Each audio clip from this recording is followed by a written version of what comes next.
Hey everyone, welcome back to How to Wave.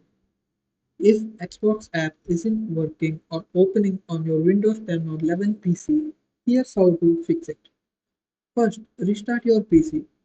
Temporary glitches can often be resolved with a simple reboot. Next, ensure your Xbox app and Windows system are updated. Go to Microsoft Store, check for updates for the Xbox, and install them. Then head to Settings, Windows Updates, and install any pending updates.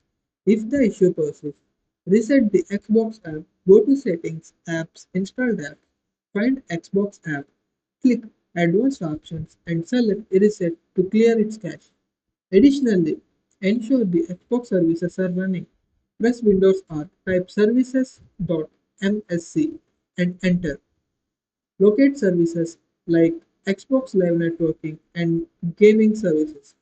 Ensure they're running and set them to automatic. If none of these steps works, uninstall the Xbox apps via settings and apps. Then download and reinstall it from the Microsoft Store. Thank you for watching How to Web. Don't forget to like, share, and subscribe for more helpful tutorials.